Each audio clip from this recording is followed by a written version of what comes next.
আচ্ছা কোনছে আল্লাহ বড় না মানুষ বড়? ধরো গাদা, তুই কার হাতে কার জোড়া দেশ?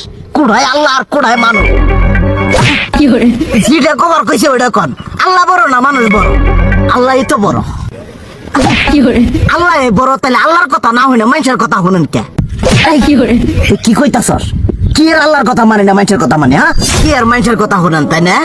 আমনে যে ওই দিনকে ডায়াবেটিসের রোগ নিয়ে যে হাসপাতালে গেলেন, ডাক্তার আপনার কত কিছু খাবার না করলো, সব কিছু না খাই এখন চলতেছেন।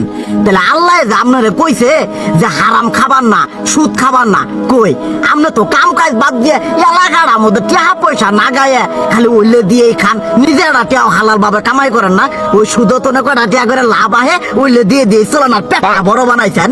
শুনেন একটা কথা কই, হারামের কোনোদিন আরাম নাই।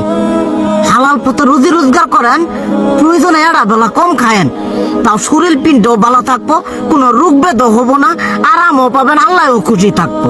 তুই আমার এইভাবে বুঝাবি আগে কইলি না কে?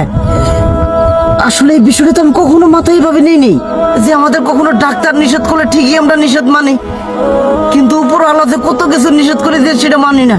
আর এই যে হারাম পথে টিয়া পয়সা কামাই করতেছেন, শরীরের মধ্যে দুনিয়া রোগ ব্যাত হয়েছে, দেখা যাইতেছে যা টিয়া হারাম পথে কামাই করতেছেন তার তো বেশি টিয়া মনে করেন জ্বলে যাইতেছে গা বেশি।